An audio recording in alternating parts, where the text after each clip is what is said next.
Welcome to part 1 of the Design Muse deep dive into Paris Spring-Summer 2026.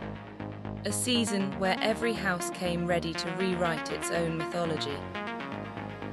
Paul Gaultier delivered cinematic chaos and couture rebellion. Issey Miyake explored movement as poetry. Thom Browne staged a theatrical fever dream only he could imagine. Valentino leaned into emotion and modern romance. Loewe pushed silhouette and surrealism into new territory. Louis Vuitton turned the Louvre into a private, intimate world. Ottolinger celebrated 10 years of trippy. Tactile world-building Chanel offered sunlit nostalgia with razor-sharp polish. Dior unveiled a fearless new chapter under Jonathan Anderson. And Demeulemeester embraced literary rebellion and dark romance. And Elie Saab traded fairy tale fantasy for Studio 54 kissed pragmatism. This is Paris in full evolution, bold, emotional, and impossible to look away from. Let's get into it.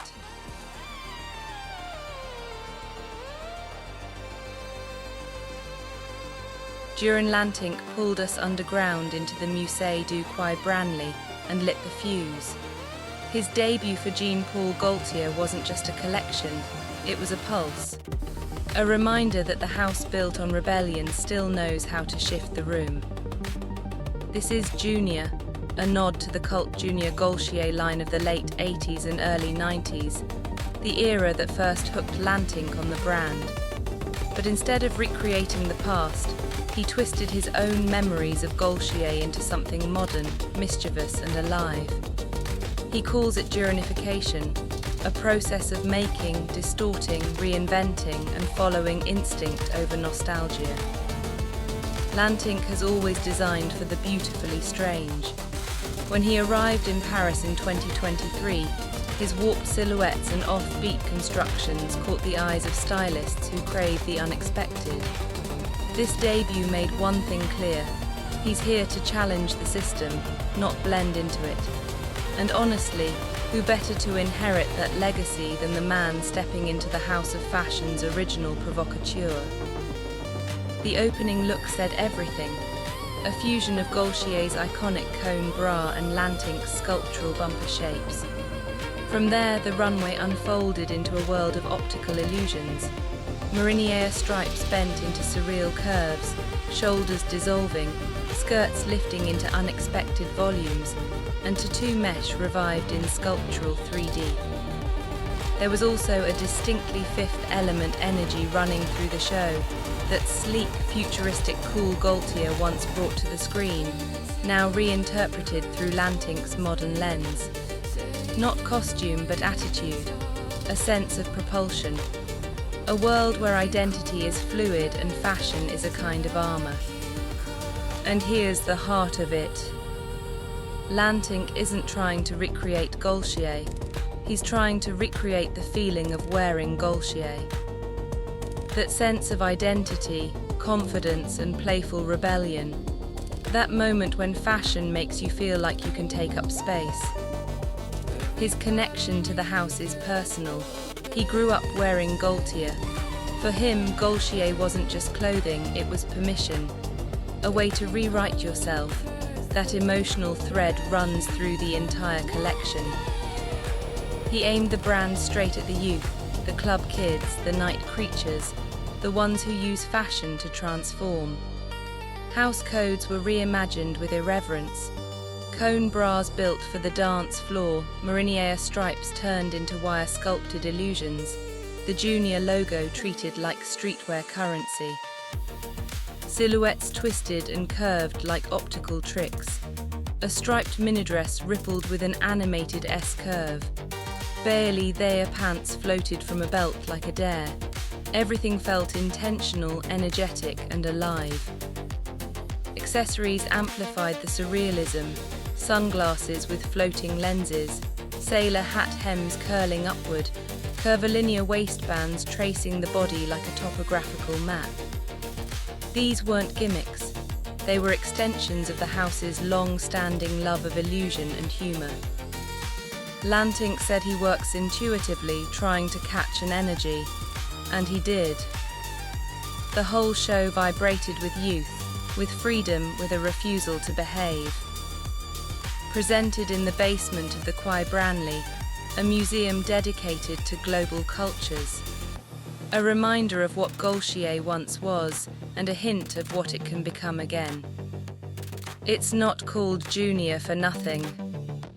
This is a new heartbeat, a new starting point, a new freedom for Jean-Paul Gaultier. And Lantinck didn't just step into the house, he reignited it.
Issey Miyake Spring-Summer 2026 asked one beautifully strange question. What if your clothes were alive? Satoshi Kondo pushed the brand's legacy of movement and imagination into a new realm of sentient clothing. Garments with instincts, moods, and a quiet desire to lead the wearer instead of follow. The show opened with everyday basics that refused to behave. Shoulders inflated, collars lifted, belts slipped away, pieces acting as if they were trying to escape their assigned humans. It was playful, surreal, and unmistakably Miyake. From there, the silhouettes evolved. Multi-limbed trousers, jackets with phantom armholes, and garments carrying hidden objects under nylon skins, all suggesting clothing that had its own agenda. The humor was intentional, but the craft was razor sharp. The color palette was one of the collection's quiet triumphs. Pastels and soft hues of brown, yellow, nude, blue and green, all grounded by black and white, creating a calm, organic world for these sentient garments to inhabit. Chartreuse lit up the runway with mischievous energy, and a show-stopping cinnabar look pushed the concept into couture territory. Wearability grounded the fantasy. Cool girl sportswear, gauzy tunics with coordinated leggings, gave modern athletic dressing the upgrade it's been begging for. Sleek black and white suiting with capri pants felt iconic and effortless. Kondo's organic inspirations came through in pieces that seemed to grow out of the body. Red pleating blooming through black sheer layers, green fronds bursting like plants through pavement, and tubular knits that moved like living organisms.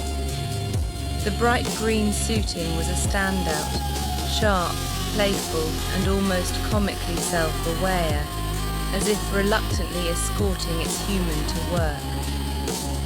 Sculptural moments anchored the show, including a folded cream dress that simply rests on the body, animated by the wearer's walk alone, a quiet stroke of genius.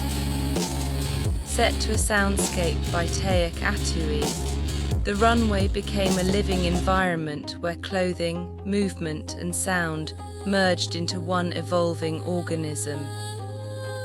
Issey Miyake Spring-Summer 2026 didn't just dress the body, it questioned it. A collection alive with humor, vitality, and the brand's signature devotion to movement and imagination.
Thom Browne didn't just present a runway show, he staged a full-scale encounter. Spring 2026 unfolded like an alien prep school orientation inside Karl Lagerfeld's former Paris residence, complete with silver-skinned figures, embroidered extraterrestrial insignias, and a sci-fi soundtrack that swung from Delia Derbyshire's eerie electronica to the iconic close encounters motif. It was weird, theatrical, and unmistakably Browne. But beneath the spectacle was a sharp technical evolution. Browne introduced a new jacket shape, a curved, forward-leaning shoulder that subtly rewired his entire silhouette. He pushed it through endless variations: feather-light tweeds, chiffon checks, zipper-lined materials, varsity-coded hybrids, and sculptural pieces that bordered on the surreal. Even the multi-armed suits and gravitational pull ball skirts never lost the precision of his ateliers. What made the show compelling wasn't just the absurdity, it was the duality. Browne balanced the conceptual with the wearable, the humorous with the hyper-technical, the alien with the deeply American prep language he's built his world on. The result was a couture-level fever dream that felt both meticulously engineered and delightfully unhinged. It was hard not to read the show as a playful meditation on belonging, who fits into Browne's surreal little universe, and who arrives as the delightful outsider. But ultimately, that's just one interpretation of a collection that was more about imagination than message.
The invitation to Valentino arrived glowing, tiny fireflies sealed in a box, a symbol of wonder, curiosity, and the small sparks that guide us toward beauty.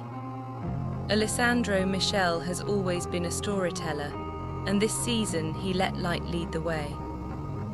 Before the first look appeared, Pamela Anderson delivered a spoken word prologue, a gentle overture that set the mood for what Michel called a celebration of light. It framed the collection not as a statement, but as a feeling warm, hopeful, quietly radiant. This season marked a shift for Michel. After settling into the house, he emerged with a new clarity. "I tried to simplify," he said, "but it's my way of being simple." And that intention was clear from the opening look. A gathered peacock blue blouse tied with bows, paired with chartreuse satin trousers that hugged the heels. A blouse and trousers. A blouse and a pencil skirt. A refined formula, stripped back but still unmistakably Michel. He played with color and texture like a painter, chiffon, georgette, velvet, suede, each look a study in softness and harmony. And while he still loves a sequin, his most persuasive gowns were the serene ones. Sapphire or ruby draped asymmetrically, or black and white tuxedo gowns trailing sheer, weightless trains. Pieces that glowed rather than glittered. The finale was pure magic. Models gathered in the center of the space, gazing upward as a synchronized light show mimicked the gentle pulse of fireflies. A moment suspended in time, luminous and unforgettable. For Michel, this collection was an ode to imagination. A reminder that beauty can be simple, that elegance can be quiet, and that light in all its forms is always worth following out, especially now. We need light.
Jacques McAuliffe and Lazaro Hernandez have been circling Paris for years, but this season, they finally landed the dream they once only hinted at. After stepping away from their own New York label, they arrived at Loewe with a kind of creative relief, like two designers finally allowed to exhale. And you feel that freedom instantly. In a custom space behind the Université de Paris, their debut unfolded with a sportif energy that felt unmistakably theirs, clean, sharp, New York bred, but filtered through the heritage and craft of one of the oldest luxury houses in the world. They defined their pillars simply: Spanishness, craft, and it has to look like us. And somehow they balanced all three. The collection opened with glossy, heat-sealed leather jackets shaped like bells, rigid, sculptural, almost architectural. Then came the draped scarf dresses, layers of fabric cascading like ruffled air. Between them, the everyday archetypes: jeans, button-downs, tanks, but twisted through the lens of high craft. Jeans made of shredded leather, button-downs pleated and spray-painted by hand, tanks knitted from leather yarn threaded with wire so they held a crinkled, sculpted memory of the body.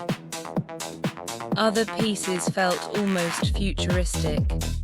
Towel dresses made from 3D printed fabric with the softness of velvet, and a silk Gore-Tex windbreaker, the first of its kind. And then there was the bag, a one-handle Amazona, slouchy and purposeful, big enough for a laptop, shaped for a life in motion. A little Madrid, a little New York, and entirely them. What made this debut resonate wasn't just the craft, it was the joy. The sense of two designers finally unleashed, finally allowed to play. Loewe felt alive, energized, and newly defined. You can take the boys out of New York, but you can't take the New York out of the boys. And honestly, that verve might be the new Loewe's greatest strength.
At long last, the moment arrived.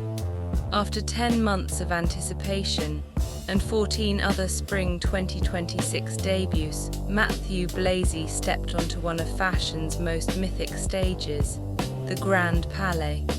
Planetary orbs glowed overhead like a private cosmos, a reminder of the scale of the leap he was about to make. Only the fourth designer in 115 years to lead Chanel, a legacy measured not in seasons but in eras. And from the first look it was clear, Blazy rose to the occasion with astonishing ease. His Chanel debut was the season's most compelling, assured, modern, and quietly confident. He honored the house's codes without becoming trapped by them, and he brought a clarity that felt refreshing in a season heavy with nostalgia. Blazy began where Coco herself began, with the instinct to borrow from menswear and rewrite it on her own terms. The cropped pantsuit jackets that opened the show were based on a jacket from Blazy's own wardrobe, chopped, altered, rebuttoned, a personal gesture that became a house statement. Boxy button-downs, created with charvet, carried Chanel's signature metal chain stitched into the hem, giving them that perfect weighted swing. Material innovation, Blazy's calling card, was everywhere. Tweed, so often dense, became weightless through viscose. Knit V-necks with undershirts peeking out, wrap skirts, sweater sets embroidered with camellias, all felt lived in, modern, and deeply Chanel. But Blazy wasn't afraid to break rules either.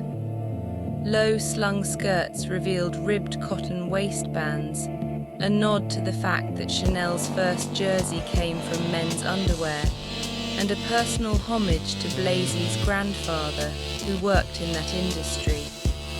It added a note of contemporary realness, grounding the collection in the everyday. Even the 2.55 bag evolved. Wire was added to the flap so the wearer can shape it, not to make it look old but well loved. A new relationship to time, memory and touch. And while Nicole Kidman and Io Edebiri sat front row, there was nothing as predictable as a red carpet gown. Instead, satin t-shirts paired with feathered ball skirts floated by, their hems lifted just enough to reveal updated cap-toe shoes. A reminder that Chanel's codes can be reduced, reimagined, and still remain unmistakably Chanel. Blazy's message was clear: this is a beginning. A new chapter written with reverence, intelligence, and a modern ease that feels right for now. Chanel reborn, not loudly, but with the quiet conviction of a house stepping confidently into its next era.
Spring-Summer 2026 returned to the Louvre not as a museum, but as a home. Nicola Jeskaja has always treated the palace as a kind of creative playground, each season unlocking a new chamber of its history. In 2018, he staged a runway in the Pavillon de l'Horloge, once a medieval moat.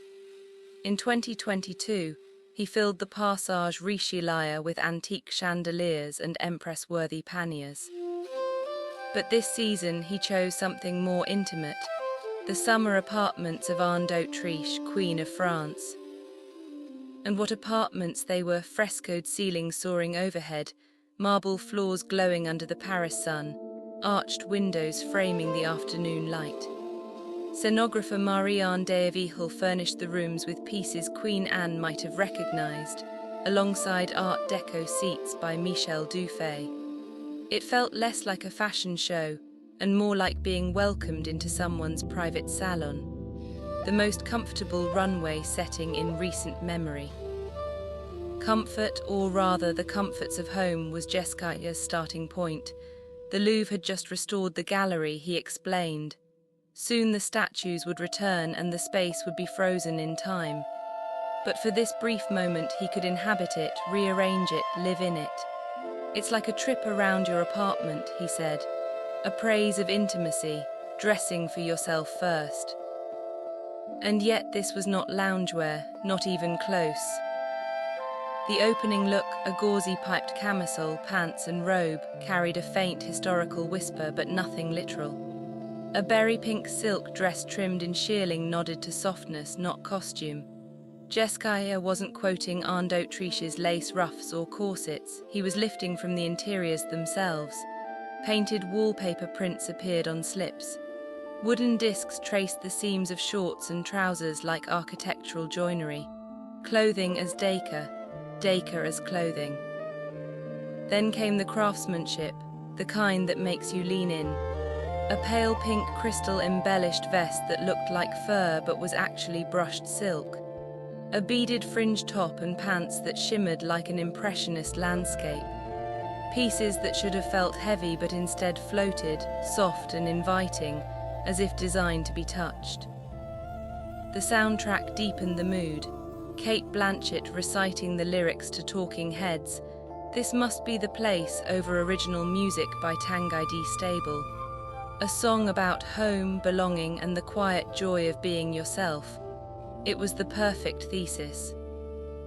Because that's what this collection was about, the shedding of facades, the pleasure of dressing without performance, needle-pointed flats, slouchy socks, silhouettes that felt lived in, not staged.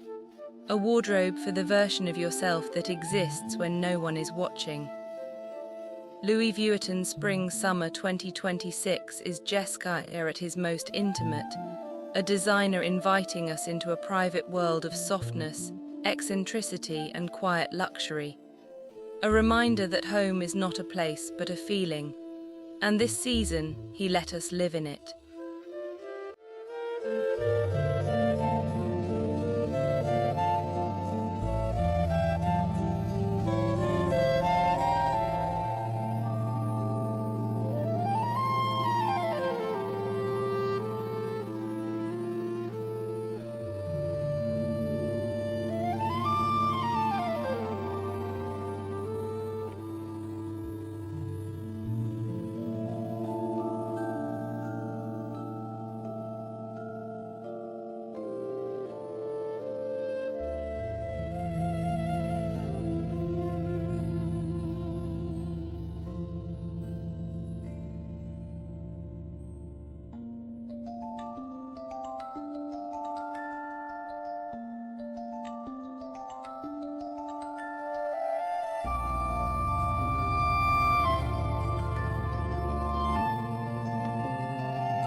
question echoed through the room, "Do you dare enter the house of Dior?" As Jonathan Anderson stepped into one of the most intimidating roles in fashion, his first women's wear show for Dior. Projected on a giant inverted pyramid, Adam Curtis's film spliced horror clips with flashes of Dior's lineage: Saint Laurent, Bohan, Ferré, Galliano, Simons, Chiuri. A reminder of the weight he was inheriting and the ghosts watching. Anderson didn't shy away from the fear. He put it on display. He let the audience feel the tremor of stepping into a house built on myth. But he also framed it with tenderness, the video collapsing into a Dior shoebox, a metaphor for memory, for the archive we all open, borrow from, and close again. History doesn't scare him, he revels in it. It's what transformed Loewe under his hand, the way he collages eras, genres, and references that shouldn't belong together but somehow do. And here at Dior, that instinct became the foundation. The show opened with a white bell-shaped crinny dress wrapped in jersey and tied with bows, a whisper of Dior's new look, but loosened, softened, made modern. Then a black tuxedo with a flying peplum, paired with a chopped-off denim mini and a sculptural tricorn by Stephen Jones. A collision of couture and street, of past and present. The bar jacket appeared, of course, but shrunk to childlike proportions in sparkly green Donegal tweed, paired with a tiny pleated skirt. Anderson's way of honoring the icon while refusing to be trapped by it. He spoke about blurring decades, about removing the burden of reverence. Maria Grazia Chiuri freed Dior from its corsets. Anderson took that liberation further. His lace dresses were weightless, fanning out into butterfly wings, a nod to Dior's sigil dress, but rendered with a new fragility. Then came the unexpected, the Anderson weirdness that always pushes fashion forward. A red satin top with a high lace frill obscuring half the face. Cargo trousers paired with a tricorn, transforming the model into a kind of fashion highwayman. Bubble skirts, forget-me-not embroideries, princess silhouettes reframed with irony and charm. Throughout, he played with the tension between dressing up and dressing down, polo shirts and jeans woven into the Dior vocabulary, capes for every mood from ceremony to street. And all of this was done in just 2 months. He's already reshaping the accessories, softening the Lady Dior into a suede bowling bag, reviving Roger Vivier's Louis heel with whimsical bunny ears. Charming to some, fantastical to others, but unmistakably Anderson.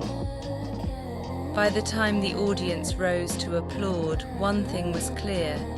He's not just entering the house of Dior, he's about to rewrite it.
If there is one place in Paris that feels spiritually tethered to Demeulemeester, it's the Réfectoire des Cordeliers, stone walls, monastic shadows, a kind of sacred gloom.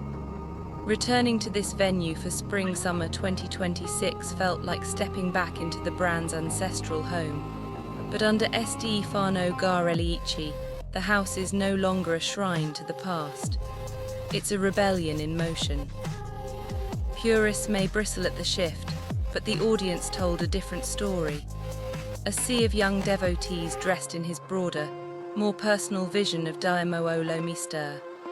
The front row, Jack White, Demi Lovato, Ty Dolla $ign, made it clear that Garellici's dark romance is resonating with a new generation of musicians, misfits, and neo-Victorian dreamers.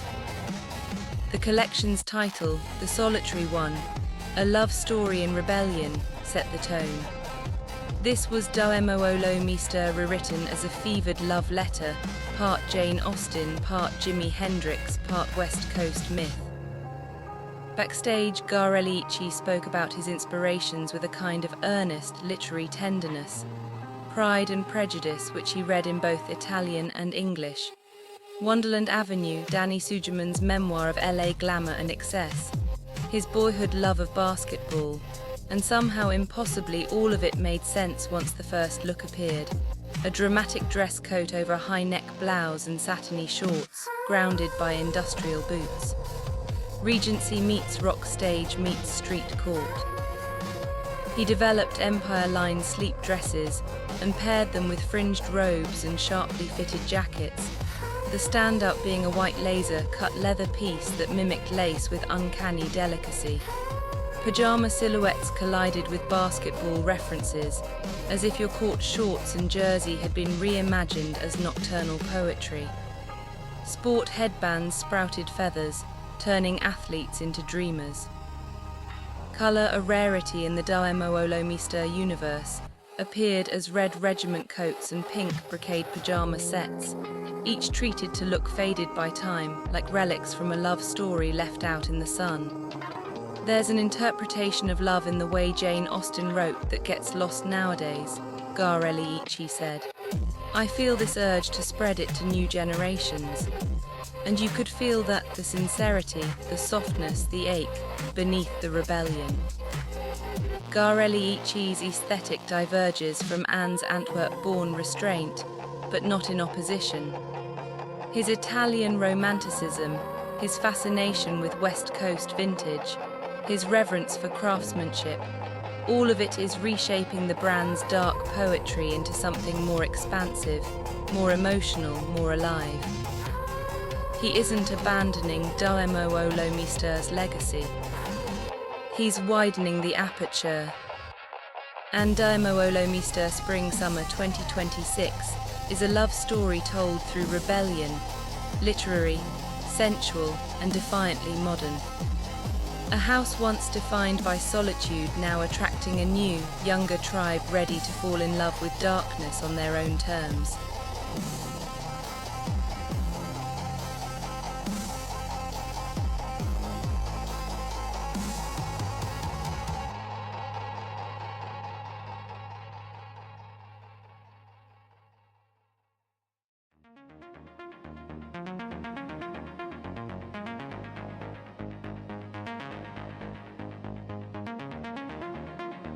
Elie Saab, the undisputed master of fairy tale glamour, opened Spring-Summer 2026 by doing the unthinkable. He put the magic wand down. No 1001 nightgowns. No chandelier shimmer. No sweeping chiffon storms. Instead, the show began with Dave Arcarcel, Monica Bellucci's daughter, striding out in a slinky khaki pencil skirt and a silk blouse unbuttoned with precision, moving like a woman who has somewhere important to be. It was a signal. This season, Saab wasn't dressing princesses. He was dressing women. But beneath the pragmatism, there was a pulse, a subtle, unmistakable Studio 54 heartbeat. Not the glitter bomb excessive disco, but the attitude of it. The confidence, the sensuality, the late-night glamour that doesn't need sequins to shine. Python print silk trench coats replaced tulle. Boyish blazers paired with wide-leg organza denim replaced ball gowns. High-waisted Prince of Wales trousers met one-shoulder chiffon tops. Beige skirt suits arrived razor-sharp, the kind of look Bianca Jagger would have worn to the club before stepping onto a white horse. I wanted the collection to speak of a courageous woman, Saab said backstage. Women are born courageous, but now the world needs them to be more fearless than ever. And so he traded the ballroom for real life, or at least his seductive, cinematic version of it. This wasn't a rejection of glamour, it was a reframing, a new definition. The trench coats, though utilitarian in theory, swayed with a sensual fluidity, the kind of movement that catches a spotlight. Evening dresses shed their excess drama, short, taut, finely draped in printed chiffon, kinetic rather than queenly. They felt like dresses meant for slipping from a boardroom into a disco booth without missing a beat. Because even when Saab is dialing back the fantasy, he refuses to dim the woman. There's always a glint, always a spark, always a stiletto that could command a dance floor. Elie Saab Spring-Summer 2026 is a shift in power, glamour sharpened, modernized and kissed with a whisper of Studio 54. A wardrobe for the woman who doesn't wait for a fairy tale, she writes her own, then goes dancing.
Ottolinger marked its 10th anniversary with something unexpectedly tender.